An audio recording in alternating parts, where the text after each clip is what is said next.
pattern in Punjab is more dispersed, decentralized, and here you can see the Lorentz curve also, which shows very less deflection from the actual line.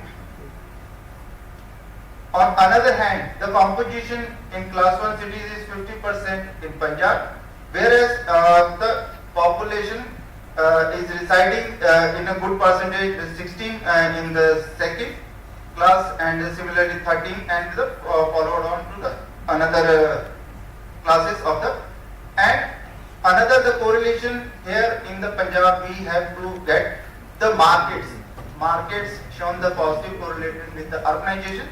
Markets are their electrical consumers in domestic, agriculture, livestock, pottery, and other sectors, for example, small scale, medium scale industries are there. But in Punjab, we have markets and pottery and the other allied industry, which is in the agriculture sector, primary sector, which have given the more decentralization, urbanization in the Punjab.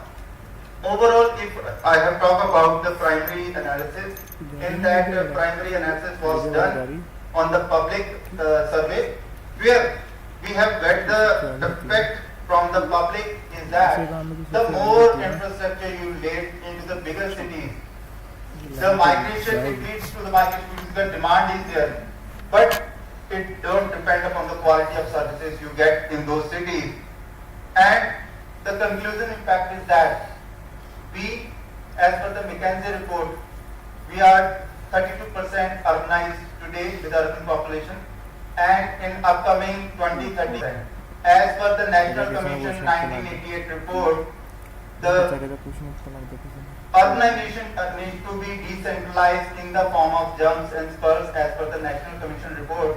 But what would be the factors where we can have a policy on that, so that we can lead towards the decentralized urbanization? If we have to get to the climate disasters reduced in higher cities, so this is my summation.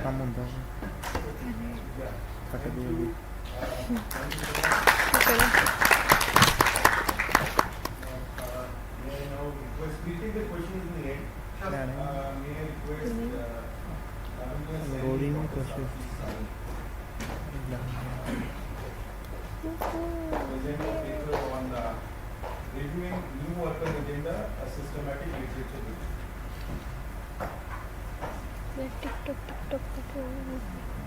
First of all, very good afternoon to everybody present here.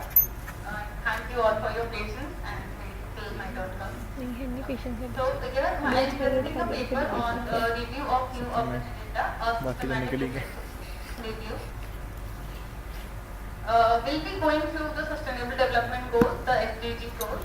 The what is new urban agenda, its origin and its characteristics. How do we implement the NUA, and what are the challenges to implement those, and what are the initiatives that have been done under the NUA? Like just a layman language. Is anybody? Okay. Conservation for future. Conservation for future. Yeah, correct. Conservation for future. That's a layman term. So I was just having a conversation with my brother, and he just said that sustainability is a myth to me, and you're presenting a paper on something that's a myth to you. So I told him, no, it's not a myth. Sustainability, he said it will never happen, and I told him sustainability is not a destination, but it's a journey. So coming to that.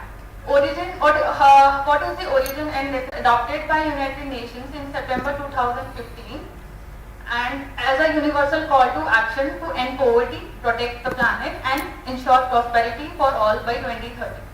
It consists a total of 17 goals and 169 targets, and among which 10 goals include targets with some urban components. They can be broadly categorized into three interconnected aspects: social, environment, and economic.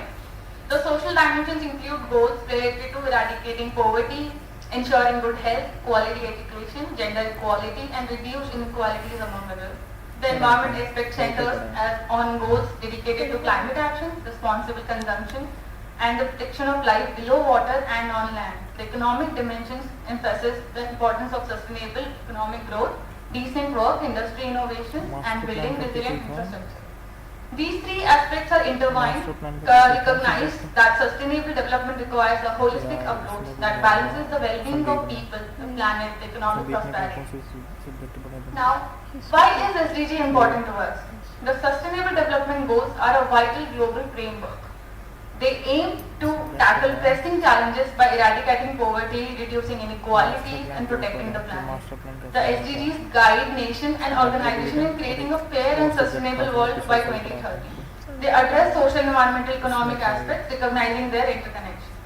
The goals promote well-being, environmental care, and economic growth. They stress the importance of cooperation and shared responsibility. Achieving the SDG is crucial for the prosperous and harmonious future, uniting us in the global efforts to overcome complex challenges.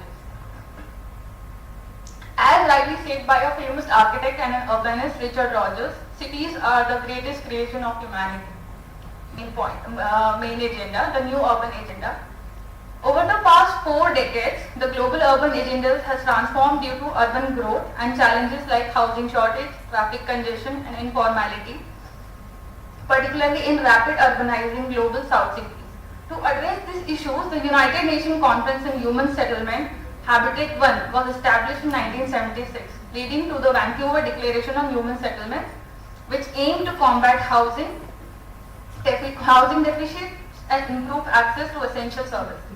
In 1996, member states gathered in Istanbul, Turkey for the second United Conference on Human Settlement. It became clear the cities were crucial for more than just housing and basic services. Issues like governance, transportation were taken in consideration. Advancements were being made, yet challenges endured. Notably, the increase in slum population led to Habitat 3, marked a change in focus, emphasizing qualitative measures for urban well-being. NUA was then offered during Habitat 3 in Quito, Ecuador in 2016. NUA very well aligns with the SDG goals and also places a strong emphasis on inclusivity, resilience and sustainability in urban development, and it is crafted through a participatory process. Now, what are the characteristics of NUA? NUA has inclusivity which means that prioritizing every part of the urban residents, all the urban residents into the consideration. Sustainability that focuses on the urban planning, focuses on sustainability during the urban planning and the growth. Equity stands for striving for equitable access of services. All the basic services should be available to all the people of the society. Resilience stands for how building cities that can withstand environmental and economic shocks. Environmental responsibility stands for the agenda promoting responsible urban development to mitigate climate change. Partnerships means the multi-stakeholder partnerships, recognizing that urban development involves collaboration among government. What are the steps to implement NUA? The steps can differ from local level to the global level, but the basic steps are implementing the new urban comprehensive and collaborative process. It begins with assessing urban challenges and crafting local plans in line with NUA principles. Policies are aligned at national and local levels. Stakeholders engage in decision making and capacity is built. Investments in sustainable infrastructure, social and environmental sustainability are prioritized. Continuous monitoring, funding, adaptation and sharing best practices ensure progress. Now, what are the challenges to NUA in context of India? Implementing the new urban agenda in India is a multifaceted challenge due to the country's unique characteristics. Rapid urbanization, urban inequality, informal settlements, environmental sustainability, transportation congestions and many more. There are basic 5 pillars of NUA, namely national urban policies, under which there are many policies such as Smart City Mission, Amrut, Hriday, Green Urban Mobility Schemes, planning and design, financing urbanization and local implementation. There are many financing bodies of a country, for example, ULB, state governments and others. Now, on the global level, NUA has had many initiatives. The progress under the new urban agenda varies among continents. In Europe, many cities have made strides in sustainable urban development. Asia has seen significant growth but faces rapid urbanization challenges. Australia focuses on resilience and inclusivity.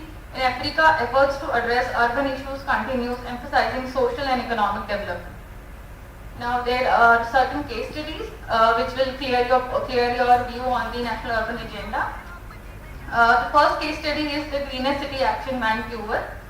In Vancouver, the initiative focuses on 10 goal area, that is creating environmentally sustainable and resilient urban communities, emphasizing climate action, green infrastructure and reduced ecological footprints. It includes strategies to enhance public transportation, decrease carbon emission, promote green building practices and establish green spaces. In Medellin, Colombia, Medellin urban investment prioritize integrating marginalized communities, including favelas, into the city's social and economic life.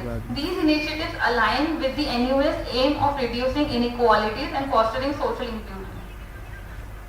Now, Copenhagen, Denmark. The Copenhagen has invested significantly in cyclist-friendly infrastructure, making it a global model for sustainable transportation. The city's efforts include dedicated bike lanes, bike sharing programs, urban planning that prioritize cycling as a primary mode of transportation. Kochi Metro Rail Project India. The Kochi Metro Rail Project India aligns with NUA's goals for sustainable urban transportation, inclusive infrastructure and the reduction in inequalities within cities. It has reduced traffic congestion. The metro has improved connectivity and accessibility for marginalized group of people.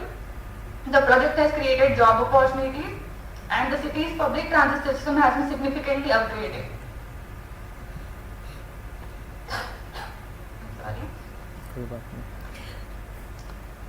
The key findings of my paper are: India's diverse urban landscape presents a complex scenario for the implementation of new urban agenda strategies. The pressing issues of affordable housing shortage calls for immediate attention within the urban development context.